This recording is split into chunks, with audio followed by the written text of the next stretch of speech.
Assalamualaikum warahmatullahi wabarakatuh. Perkenalkan, nama saya Raja Amata Diliawan dengan NIM B11230244. Di sini saya akan menjelaskan materi estimasi permintaan. Pengertian estimasi. Estimasi penaksiran permintaan adalah proses menemukan nilai-nilai koefisien parameter dari fungsi permintaan masa kini current value terhadap suatu produk, di mana fungsi permintaan adalah fungsi dari variabel harga, iklan, pendapatan konsumen, TRND, dan variabel-variabel lain yang mempengaruhi tingkat permintaan. Metode estimasi permintaan. Metode langsung. 1. Customer survey. Suatu metode yang digunakan untuk mengetahui sikap dan persepsi para pelanggan dengan cara wawancara secara langsung atau memberikan kuesioner yang sudah dipersiapkan terlebih dahulu. 2. Metode observasi. Suatu metode yang digunakan untuk mengetahui perilaku konsumen atau pelanggan dengan cara pengamatan yang dilakukan oleh salesman. 3. Metode market eksperimen. Suatu cara untuk membuat estimasi permintaan dengan melakukan uji coba pada segmen pasar tertentu.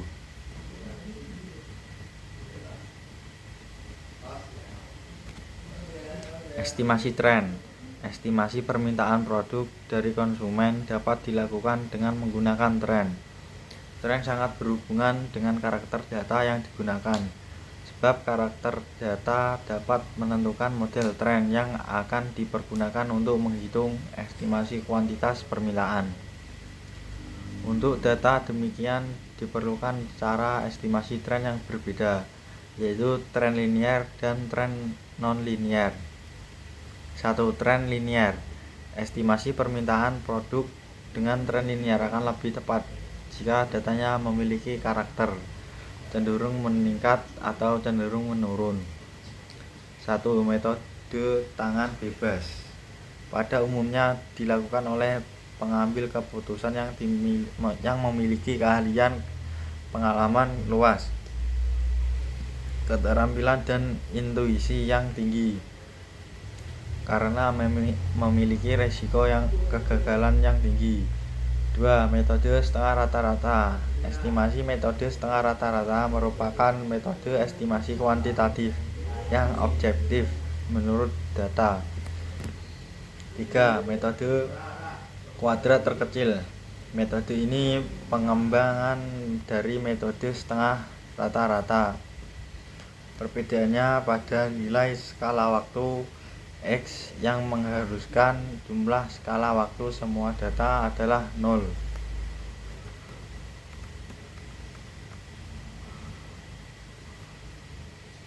2.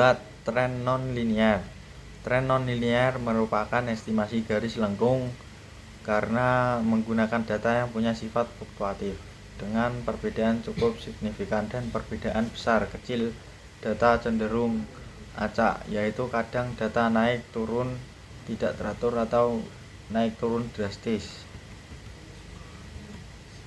Tren parabola. Tren parabola lebih sesuai digunakan ketika data naik turun tidak teratur dan tidak drastis. Hasil estimasi tren ini terjadi smoothing, estimasi terhadap perbedaan data teratur dan tidak drastis. Tren eksponensial dan logaritma. Estimasi tren eksponensial dan logaritma lebih sesuai data naik turun atau tidak teratur dan bersifat drastis. Estimasi analisis regresi. Metode regresi adalah metode statistik untuk mencari besarnya pengaruh variabel bebas terhadap variabel terikat. Variabel bebas antara lain: 1. Harga barang tersebut dan barang lain. 2. Pendapatan konsumen. 3. Selera konsumen.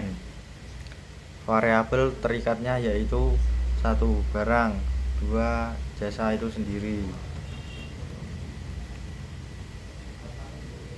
Estimasi analisis sederhana. Estimasi ini hanya melibatkan suatu variabel bebas dan variabel terikat dan mempunyai sifat linear, sehingga nilai estimasinya cenderung meningkat atau menurun seperti membentuk garis lurus.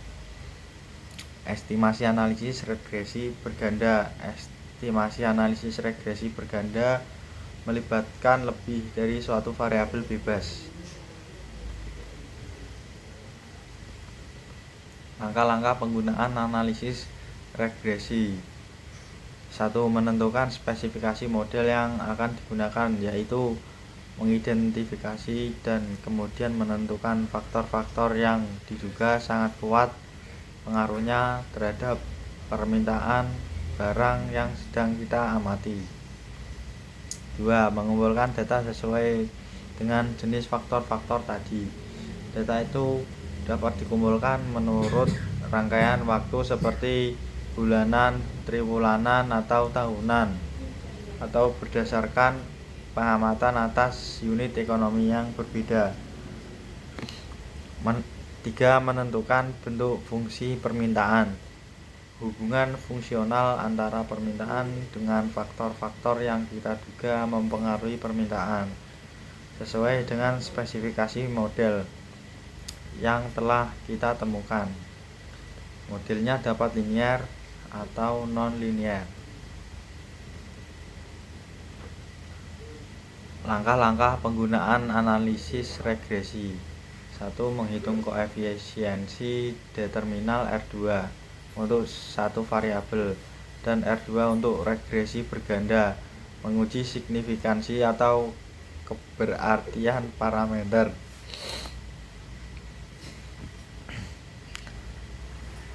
Koefisien fungsi permintaan hasil estimasi tersebut, baik secara parsial maupun secara simultan. 3. Menentukan apakah pada hasil estimasi tersebut timbul masalah ekonometrik, multikolinearitas, auto atau serial korelasi, heteroskedatis atau tidak. Menguji signifikansi koefisien regresi. Merumuskan hipotesis nihil dan alternatifnya, antara lain HO, variabel independen tidak berhubungan dengan variabel dependen. HA, variabel independen berhubungan dengan variabel dependen. Menemukan nilai hitung berdasarkan standard error of estimate SE dan standard error of coefficient regression SEB. Menemukan tabel yang dapat diperoleh dari tabel distribusi dengan degree of freedom DF sama dengan N negatif K, membandingkan nilai T hitung dengan T tabel. Selanjutnya, koefisien korelasi. Langkah-langkah penggunaan analisis regresi. Langkah pertama adalah menentukan spesifikasi model yang akan digunakan, yaitu mengidentifikasi dan kemudian menentukan faktor-faktor yang diduga sangat kuat pengaruhnya terhadap permintaan akan barang yang sedang kita amati. Berikut alasan dan pertimbangan yang mendukungnya. Dari banyak faktor yang berhasil kita identifikasi, kemudian melalui diskusi atau berdasarkan penelitian sebelumnya, akhirnya kita harus memilih atau menentukan sekian faktor saja yang diduga paling kuat pengaruhnya untuk dimodelkan dan dianalisa. Langkah kedua adalah mengumpulkan data sesuai dengan jenis faktor-faktor tadi. Data itu dapat dikumpulkan menurut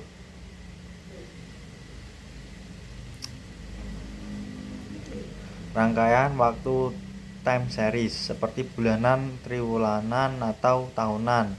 atau berdasarkan pengamatan atas unit ekonomi perusahaan, misalnya yang berbeda cross-sectional data.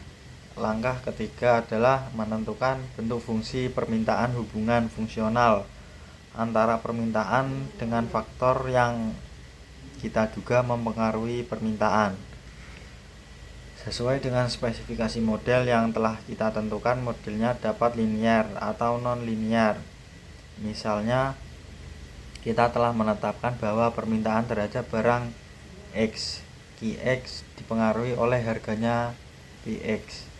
Bila hubungannya kita pilih dalam model linear, maka spesifikasinya dapat kita nyatakan dalam persamaan linear berikut.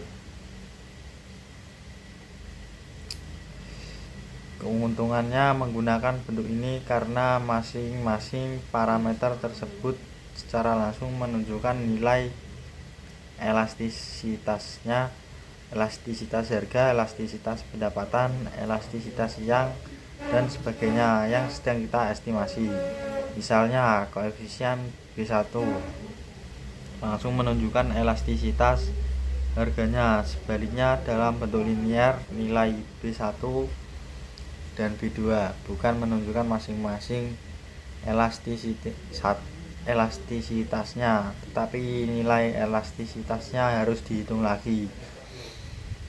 Berikutnya, bila kita pilih model semi logaritmik, maka spesifikasinya adalah Qx sama dengan BO plus B1 ln P X plus E elastisitas harga.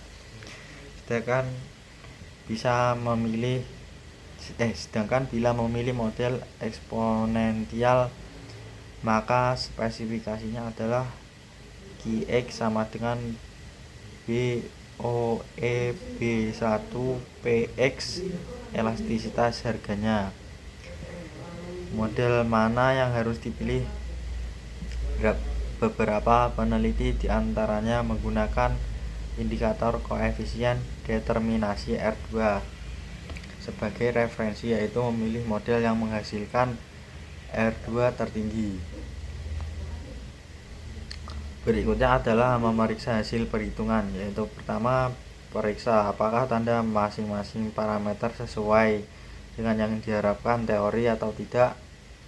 Misalnya, tanda untuk variabel harga adalah positif, maka akan mengundang pertanyaan, apakah hal ini logis secara teoritis, berlawanan dengan hukum permintaan.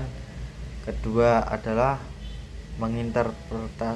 menginterpretasikan masing-masing koefisien fungsi permintaan. Yang ketiga, hitung berapa besar koefisien korelasi R, yaitu suatu ukuran yang menunjukkan derajat keeratan hubungan antara dua buah variabel. Nilai R dapat positif atau negatif, terletak antara -1 dan +1, dan tidak menunjukkan adanya hubungan sebab akibat. Koefisien korelasi R yang mendekati -1 berarti hubungan kedua variabel yang diamati adalah negatif dan sangat erat. Sebaliknya, bila mendekati +1, hubungan keduanya adalah positif dan sangat erat. Koefisien korelasi R hanya suatu ukuran hubungan atau ketergantungan atau keeratan linear saja. Artinya, R tidak mempunyai arti apapun untuk menggambarkan hubungan atau fungsi permintaan yang non-linear. Keempat adalah menghitung koefisien determinasi R2 untuk satu variabel dan R2 untuk regresi berganda.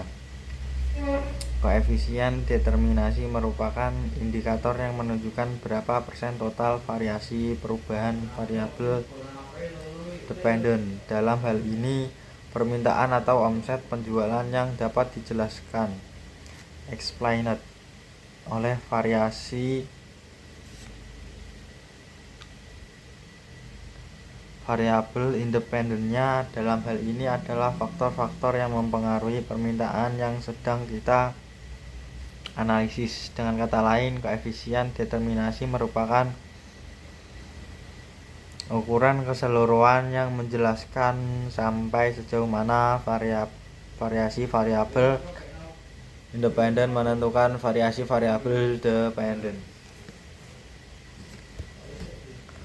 R2 juga merupakan salah satu indikator ketepatan atau kelayakan estimasi atau goodness of fit. Artinya apakah persamaan regresi yang kita buat itu mendekati nilai aktualnya atau tidak.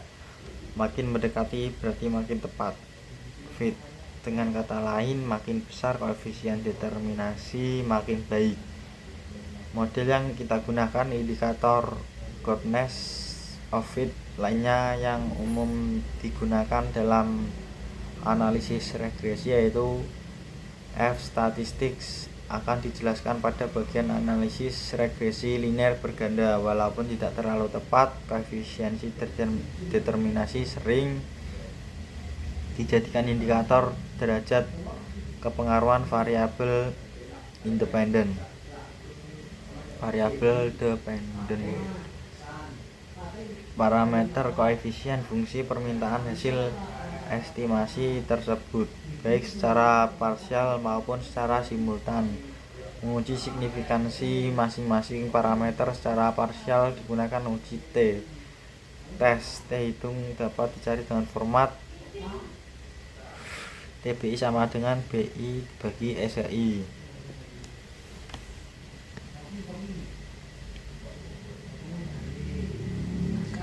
Kaidah keputusannya adalah bila T hitung tabel parameter yang bersangkutan signifikan, bila T hitung tabel parameter yang bersangkutan tidak signifikan. Keenam hanya untuk analisis regresi berganda. Apakah pada hasil estimasi tersebut timbul masalah ekonometrik, multikolineritas, auto atau serial korelasi, heteroskedatis atau tidak.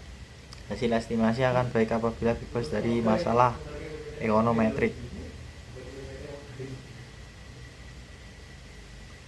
Koefisien regresi sebesar min 0,074 menginformasikan kepada perusahaan bahwa setiap harga jual dinaikkan Rp 100 akan berdampak pada penurunan penjualan sebanyak 7,4 unit atau sebaliknya.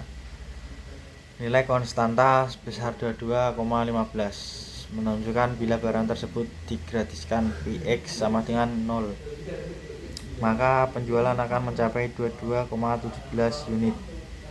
Selanjutnya, berdasarkan fungsi permintaan tersebut, kita dapat memperkirakan atau memprediksi permintaan pada berbagai tingkat harga. Misalnya pada Px sama dengan 137, maka jumlah permintaan Qx sama dengan 22,15 min 0,074 dalam kurung 137 sama dengan 12,1. Pada Px sama dengan 135 sama dengan Qx sama dengan 22,15 min 0,074 dalam kurung 135 sama dengan 12,16 dan seterusnya. Seperti telah dijelaskan sebelumnya, bila menggunakan fungsi permintaan yang linear, kita tidak bisa langsung menemukan elastisitas harganya.